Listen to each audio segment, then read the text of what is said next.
Yes, the camera's rolling. Do you want them or not? There's no fireworks now, darling. Oh, I'll put them there. Yeah.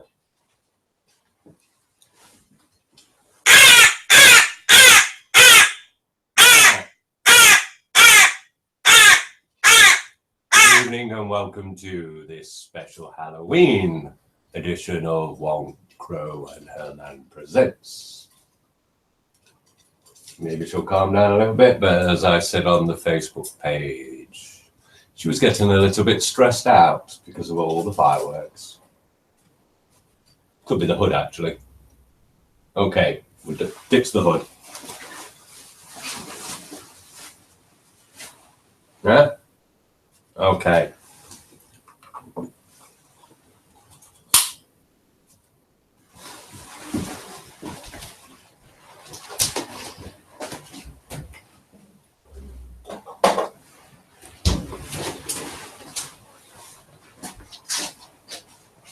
Apologies, I haven't got OTT with my Halloween costume. I was too busy trying to sort little Erica out and keep her calm when the fireworks were going off. Will die. Yes, so because we haven't had a live event for a couple of weeks, we're going to do an extra long one. We will start with another chapter of Frankenstein, and you'll have to stick around to find out what we're going to finish with.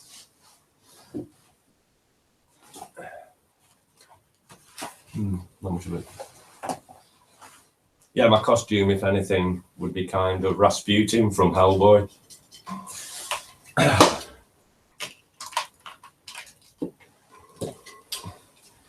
don't think he has to put his glasses on.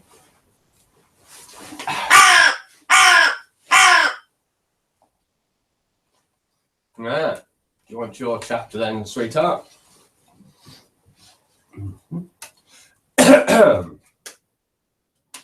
Oops.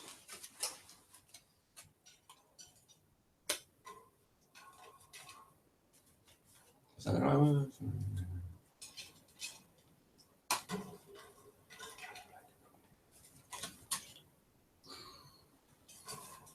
Ah, that's it. Dr. Frankenstein had just been washed up on the island, hadn't he? So, chapter 21 of Mary Shelley's Frankenstein for Halloween. I was soon introduced into the presence of the magistrate, an old benevolent man with calm and mild manners. He looked upon me, however, with some degree of severity, and then, turning towards my conductors, he asked who appeared as witnesses on this occasion. About half a dozen men came forward, and one being selected by the magistrate, he deposed that he had been out fishing the night with his son and brother-in-law, Daniel Nugent, when, about 10 o'clock, they observed a strong northerly blast rising, and they accordingly put in for port. It was a very dark night, as the moon had not yet risen. They did not land at the harbour, but, as they had been accustomed, at a creek about 2 miles below.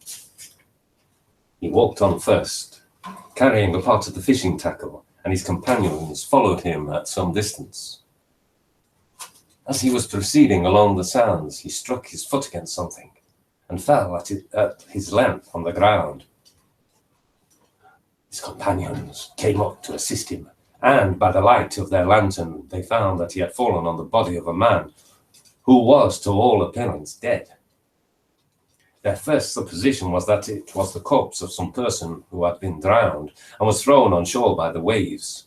But, on examination, they found that the clothes were not wet, and even that the body was not then cold. They instantly carried it to the cottage of an old woman near the spot, and endeavoured, but in vain, to restore it to life. It appeared to be a handsome young man, about 25 years of age.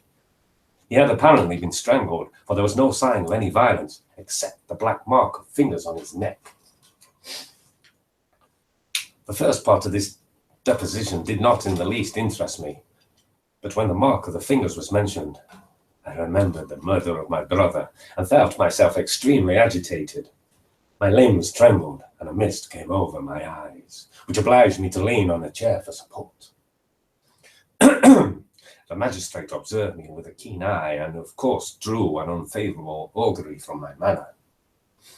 The son confirmed. Just checking we all live. Yeah, sound good.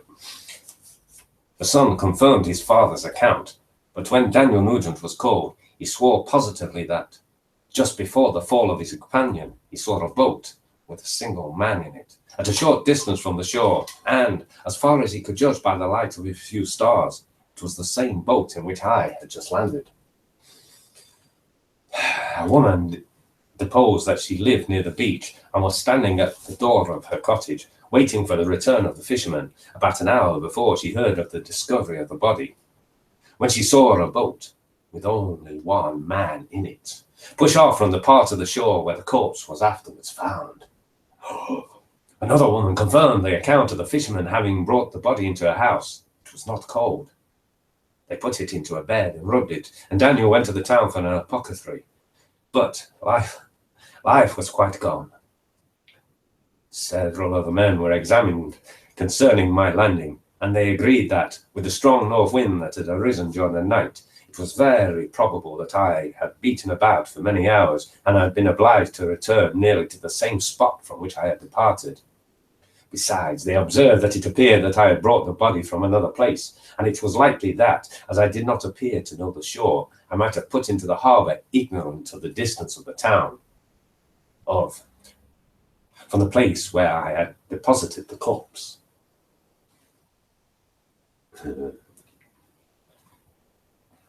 Mr. Kerwin, on hearing this evidence, desired that I should be taken into the room where the body lay for interment, that it might be observed what effect the sight of it would produce upon me. This idea was probably suggested by the extreme agitation I had exhibited when the mode of the murder had been described.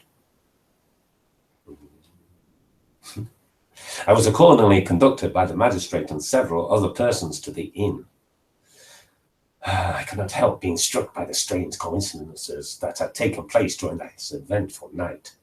But knowing that I had been conversing with several people in the island I had inhabited about the time that the body had been found, I was perfectly tranquil as to the consequences of the affair. I entered the room where the corpse lay and was led up to the coffin. How can I describe my sensations on beholding it? I feel yet parched with horror, nor can I reflect on that terrible moment without shuddering and agony. The examination, the presence of the... Maybe you can hear that. This is what we're having to put up with around here. Dickheads. It's Halloween, isn't it, Chicky? You all right, sweetheart? I'll keep talking and then I might keep you interested in what I'm saying rather than them bangs. Keep calm. How can I describe my sensations on beholding it? I feel yet parched with horror, nor can I reflect on that terrible moment without shuddering and agony. The examination, the presence of the magistrate and witnesses passed like a dream from my memory when I saw the lifeless form of Henry Clerval stretched before me. I grasped for breath and throwing myself on the body, I exclaimed, "Have my murderous machinations deprived you also, my dearest Henry, of life? Two I have already destroyed. Other victims await their destiny, but you, Clerval, my friend, my benefactor." The human frame could no longer support the agonies that I endured, and I was carried out of the room in strong convulsions. A fever succeeded to this. I lay for 2 months on the point of death. My ravings, as I afterwards heard, were frightful. I called myself the murderer of William, of Justine, and of Clerval. Sometimes I entreated my attendants to assist me in the destruction of the fiend by whom I was tormented, and at others I felt the fingers of the monster already grasping my neck, and screamed aloud with agony and terror. Fortunately, as I spoke my native language, Mr. Kerwin alone understood me, but my gestures and bitter cries were sufficient to affright the other witnesses. Why did I not die? more miserable than man ever was before. Why did I not sink into forgetfulness and rest? Death snatches away many blooming children, the only hopes of their doting parents. How many brides and youthful lovers have been one day in the bloom of health and hope, and the next a prey for worms and the decay of the tomb? Of what materials was I made, that I could thus resist so many shocks, which, like the turning of the wheel, continually renewed the torture?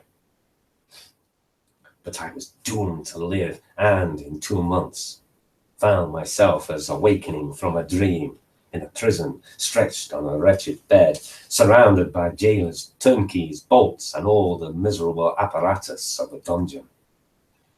It was morning, I remember, when I thus awoke to understanding. I had forgotten the particulars of what had happened, and only felt as if some great misfortune had suddenly overwhelmed me. But when I looked around and saw the bare windows and the squalidness of the room in which I was, all flashed across my memory, and I groaned bitterly. The sound disturbed an old woman who was sleeping in a chair beside me. She was a hired nurse, the wife of one of the turnkeys, and her countenance expressed all those bad qualities which often characterize that class. The lines of her face were hard and rude, like that of persons accustomed to see without sympathizing in sights of misery. Her tone expressed her entire indifference. She addressed me in English, and the voice struck me as one that I had heard during my sufferings. "Are you better now, sir?" said she. I replied in the same language, with a feeble voice. "I believe I am, but if it be true, all true, if indeed I did not dream, I am sorry that I am still alive to feel this misery and horror." "For that matter," replied the old woman, "if you mean about the gentleman you murdered, I believe that if it were better for you if you were dead, for I fancy it will go hard with you. However, that's none of my business. I am sent to nurse you and get you well. I do my duty with a safe conscience. It were well if everybody did the same." I turned with loathing from the woman who could utter so unfeeling a speech to a person just saved, on the very edge of death, but I felt languid and unable to reflect on all that had passed. The whole series of my life appeared to me as a dream. I sometimes doubted if indeed it were all true, for it never presented itself to my mind with the force of reality. As the images that floated before me became more distant, I grew feverish. The darkness pressed around me. No one was near me who soothed me with this gentle voice of love. No dear hand supported me. The physician came and prescribed medicines, and the old woman prepared them for me. But utter carelessness was visible in the first, and the expression of brutality was strongly marked in the visage of the second. Who could be interested in the fate of a murderer but the hangman who would gain his fee? These were my first reflections, but I soon learned that Mr. Kirwin had shown me extreme kindness. He had caused the best room in the prison to be prepared for me. Wretched indeed was the best, and it was he who had provided a physician and a nurse. It is true, he seldom came to see me, for, although he ardently desired to relieve the sufferings of every human creature, he did not wish to be present at the agonies and miserable ravings of a murderer. He came, therefore, sometimes to see that I was not neglected, but his visits were short and with long intervals. One day, while I was gradually recovering, I was seated in a chair, my eyes half open and my cheeks livid like those in death. I was overcome by gloom and misery, and often reflected I had better seek death than to desire to remain in a world which to me was replete with wretchedness. At one time I considered whether I should not declare myself guilty and suffer the penalty of the law, less innocent than poor Justine had been. Such were my thoughts when the door of my apartment was opened and Mr. Kirwin entered. His countenance expressed sympathy and compassion. He drew a chair close to mine and addressed me in French. I fear that this place is very shocking to you. Can I do anything to make you more comfortable? I thank you, but all that you mention is nothing to me. On the whole earth, there is no comfort which I am capable of receiving. I know that the sympathy of a stranger can be but of little relief to one borne down as you are by so strange a misfortune. But you will, I hope, soon quit this melancholy abode, for, doubtless, evidence can easily be brought to free you from the criminal charge. That is my least concern.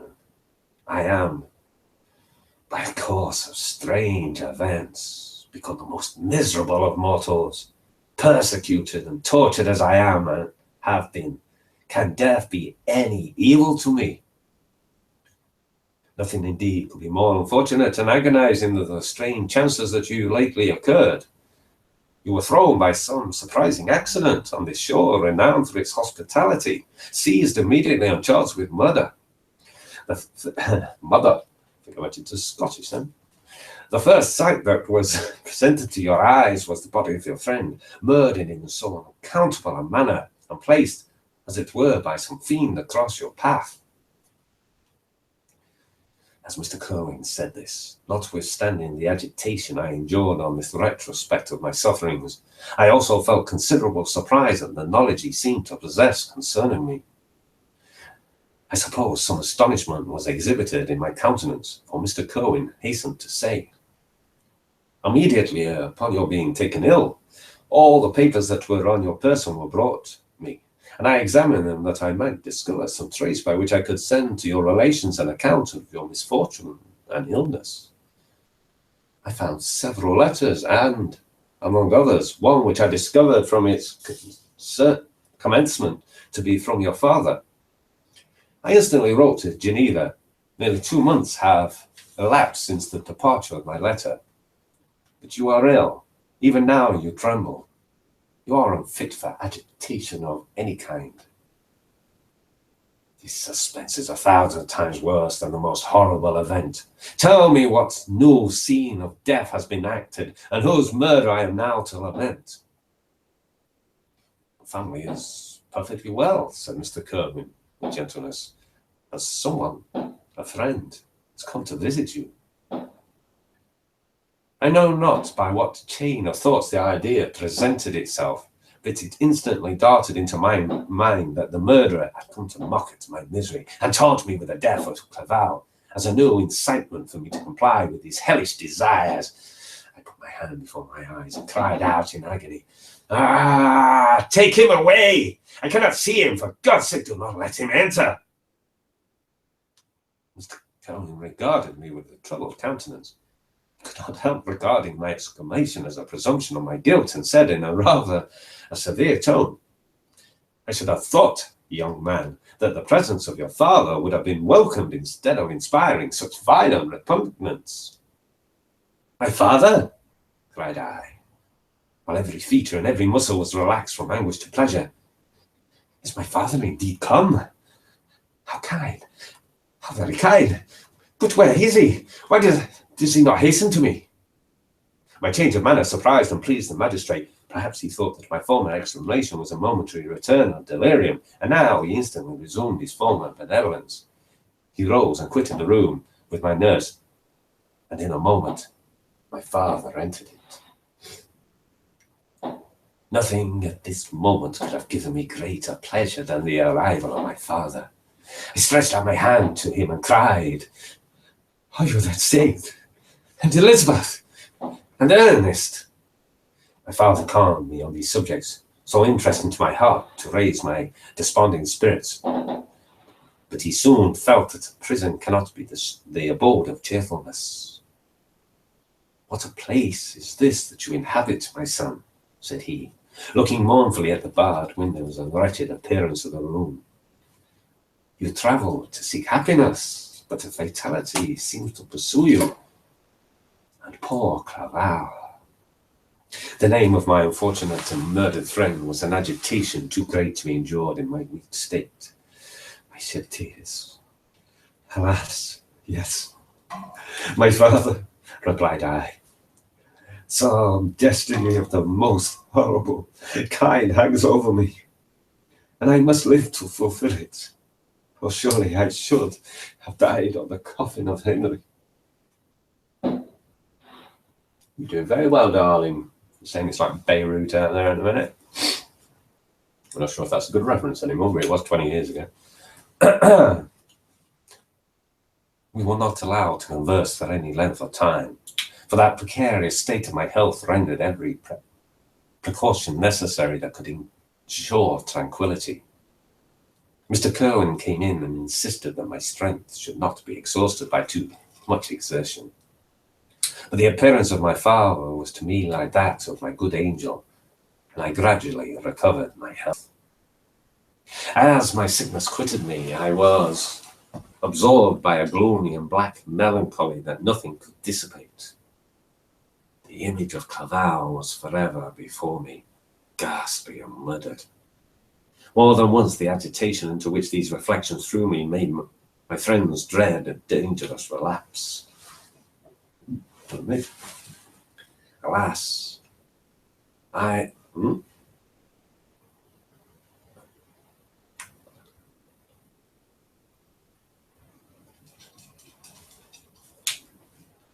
That sentence doesn't make sense, but I shall say it as it's written.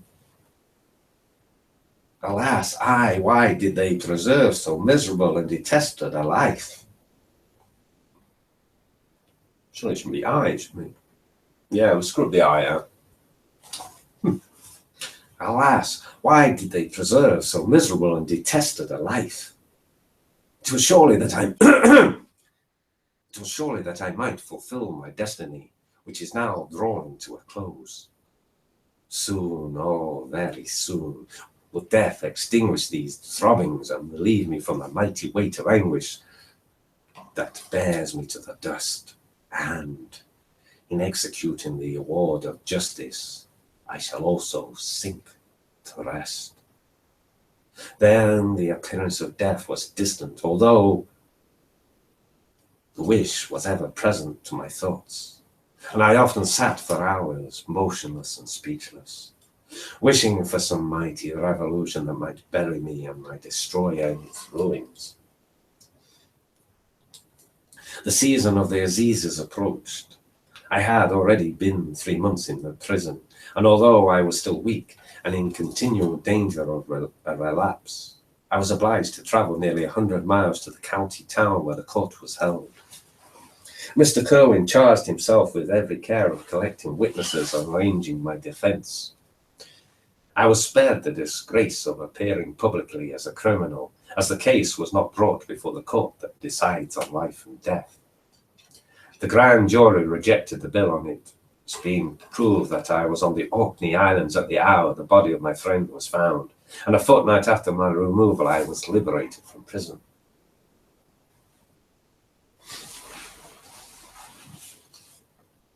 My father was enraptured on finding me freed from the vexations of a criminal charge, that I was again allowed to breathe the fresh atmosphere, and permitted to return to my native country.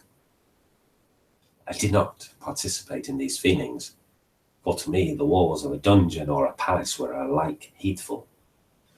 The cup of life was poisoned forever, and although the sun shone upon me as upon the happy and gay of hearts, I saw around me nothing but a dense and frightful darkness, penetrated by no light, but the glimmer of 2 eyes that glared upon me.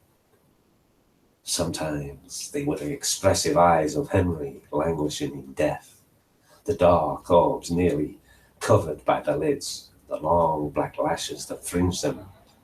Sometimes it was the watery, clouded eyes of the monster as I first saw them in my chamber at Ingolstadt. My father tried to awaken in me the feeling of affection. He talked of Geneva, which I should soon visit, of Elizabeth and Ernest. But these words only drew deep groans from me. Sometimes, indeed, I felt a wish for happiness, and thought, with melancholy delight, of my beloved cousin, or longed with the devouring malady du Pays, to see once more the blue lake, and rapid roam that had been so dear to me in early childhood. But my general state of feeling was a torpor, in which a prison was as welcome a residence of the divinest scene in nature, and these fits were seldom interrupted by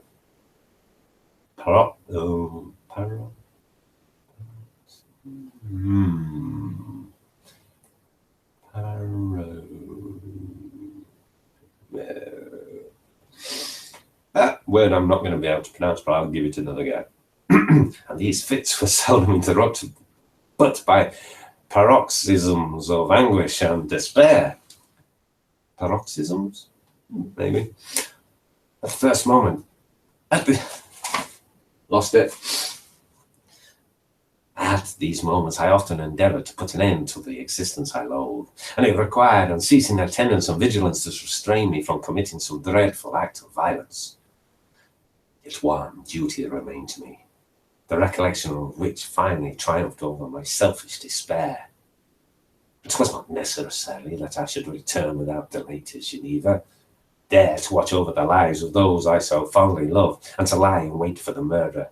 But if any chance led me to the place of his concealment, or if he dared again to blast me by his presence, I might, with unfailing aim, put an end to the existence of the monstrous image which I had endured with the mockery of a soul still more monstrous.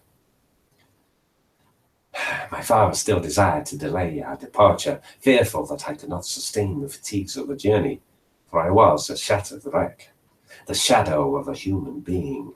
My strength was gone. I was a mere skeleton, and fever, night and day, preyed upon my wasted frame. Still, as I urged our leaving Ireland with such inquietude and impatience, my father thought it best to yield. We took our passage on board a vessel bound for Havre de Grace, and sailed with a fair wind from the Irish shores. It was midnight. I lay on the deck looking at the stars and listening to the dashing of the waves. I hailed the darkness that shut Ireland from my sight, and my pulse beat with a feverish joy when I reflected that I should soon see Geneva. The past appeared to me in the light of a frightful dream, yet the vessel in which I was, the wind that blew me from the detested shore of Ireland, and the sea which surrounded me, told me too forcibly that I was deceived by no vision, and that Clerval, my friend and dearest companion, had fallen a victim to me and the monster of my creation. I repassed in my memory my whole life, my quiet happiness while residing with my family in Geneva, the death of my mother, and my departure for Ingolstadt. I remembered, shuddering, the mad enthusiasm that hurried me on to the creation of my hideous enemy, and I called to mind the night in which he first lived. I was unable to pursue the train of thought. 1,000 feelings pressed upon me, and I wept bitterly. Ever since my recovery from the fever, I had been in the custom of taking every night a small quantity of laudanum, for it was by means of this drug only that I was enabled to gain the rest necessary for the preservation of life. Oppressed by the recollection of my various misfortunes, I now swallowed double my usual quantity and soon slept profoundly. But sleep did not afford me respite from thought and misery. My dreams presented 1,000 objects that scared me. Towards morning I was possessed by a kind of nightmare. I felt the fiend's grasp in my neck and could not free myself from it. Groans and cries rung in my ears. My father, who was watching over me, perceiving my restlessness, awoke me. The dashing waves were around, the cloudy sky above. The fiend was not here. A sense of security, a feeling that a truce was established between the present hour and the irresistible, disastrous future, imparted to me a kind of calm forgetfulness, of which the human mind is, by its structure, peculiarly susceptible. And that is the end of chapter 21. We should be back on Sunday with 22, but we're not finished for this evening. if let's see if I can actually see any messages.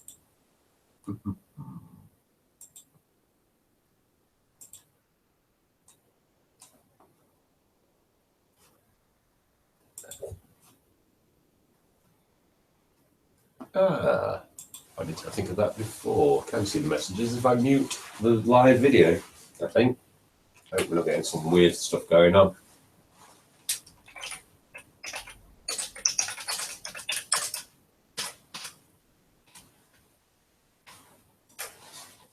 Okay. Well, I've closed that. Okay, we're still going. Yep. All right. To finish with, it'd be rude not to do a live version of the Raven with Erica. See if she'll join in. She did when I recorded it. Ooh, how long ago was that? It was about 3 years ago when we did the Raven. Hey, you going to join in? Erica, you've been very quiet and very well behaved. Not that you're not normally well behaved, but you were freaked out a little bit early by all the fireworks, which hopefully have calmed down now. Just have a drink.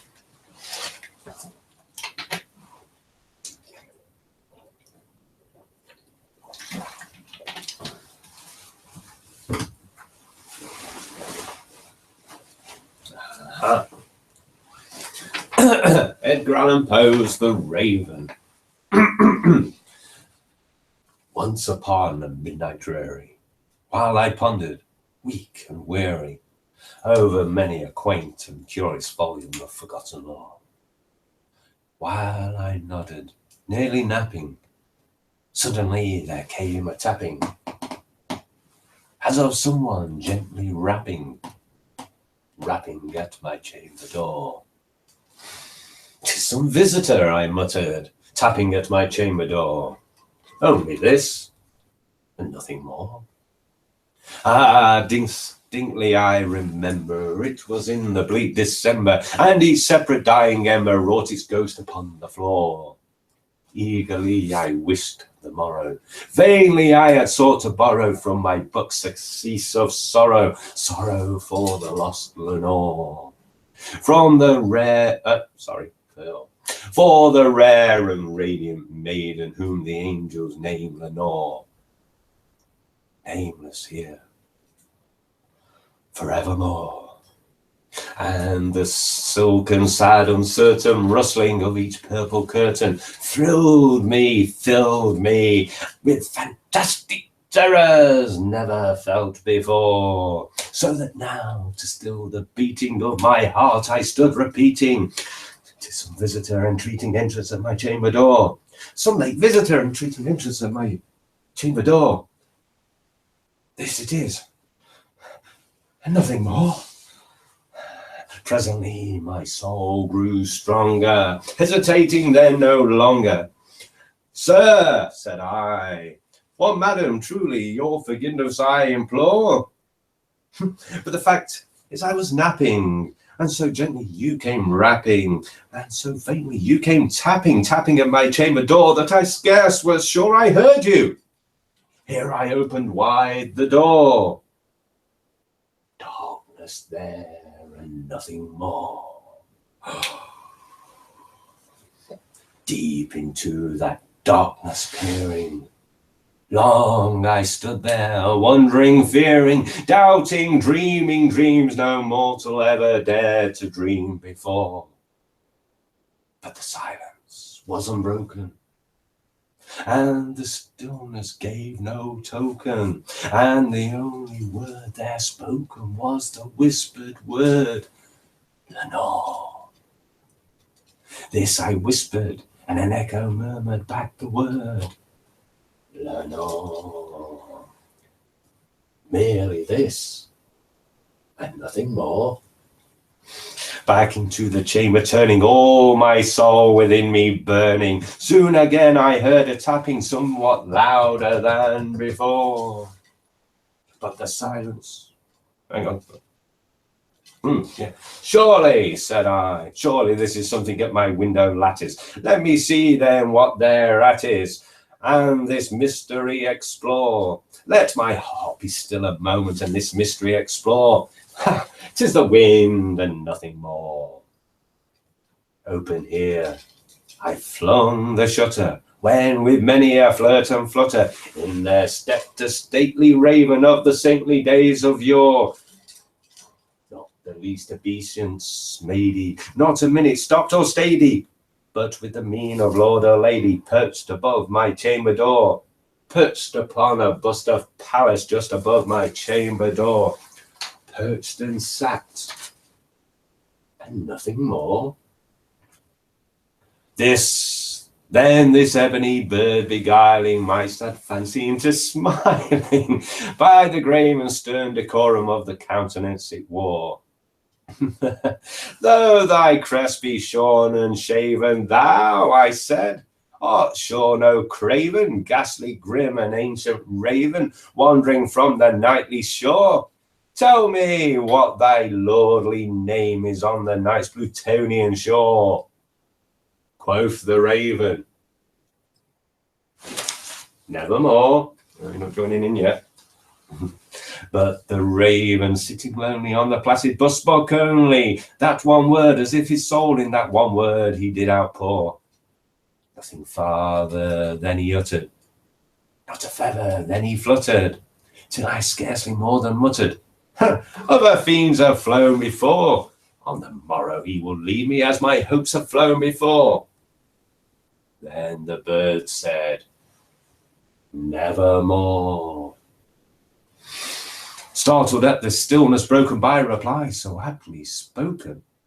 Doubtless, said I, what it utters is its only stock and store, caught from some unhappy master whom unmerciful disaster followed fast and followed faster, till his songs one burden bore, till the dirges of his hope that melancholy burden bore of never, nevermore.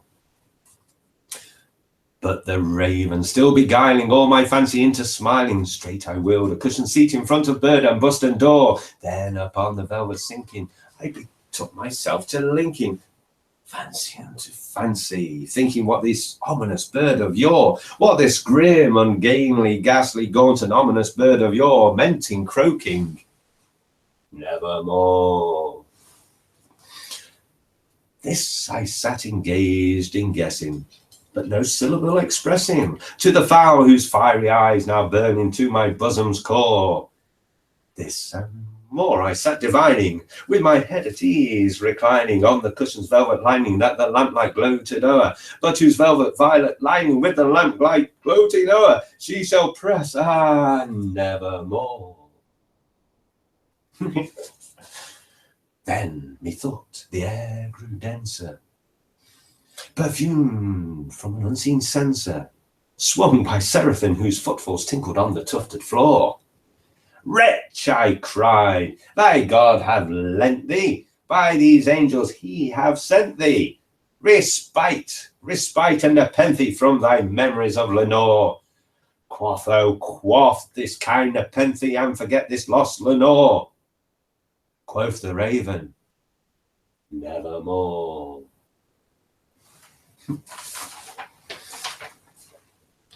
Prophet, said I, thing of evil, prophet still, if bird or devil, whether tempest sent or whether tempest tossed thee here ashore, desolate yet all undaunted, on this desert land enchanted, on this home by horror haunted, tell me truly, I implore, is there balm in Gilead? Tell me, I implore.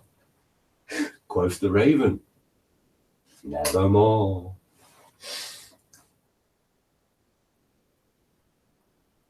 Prophet, said I, thing of evil, prophet still, if bird or devil, by that heaven that bends above us, by the God we both adore, tell this soul with sorrow laden, if with it the distant Aidan, it shall clasp a sainted maiden whom the angels named Lenore.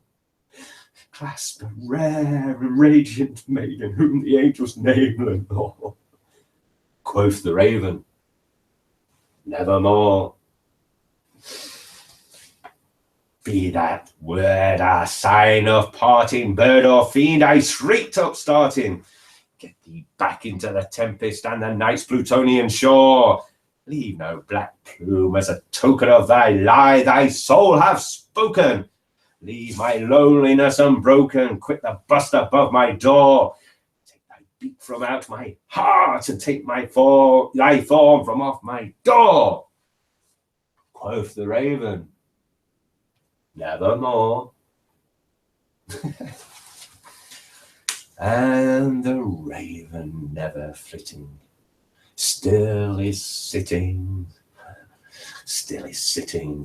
on the pallid bust of Pallas just above my chamber door.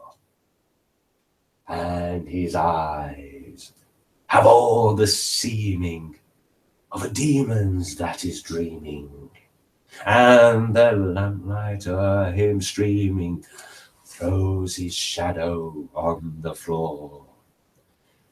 And my soul from out that shadow that lies floating on the floor shall be lifted nevermore. That's it, Erica, and you didn't join in. I can't believe that. Quoth the raven, nevermore. No, she's been very quiet this evening, hasn't she? But it's good because earlier on she was in a bit of a flap and making a lot of noise, which you probably saw at the start when we first started recording. That was the kind of level of noise she was making, so maybe she's worn out of vocal cords. Okay, we've run for what, 45 minutes. I think that's pretty good as a make-up for not having an event for the last 2 weeks because of me filming my short film for my masters. Erica, come on, say something to your fans. It's Halloween. Come on.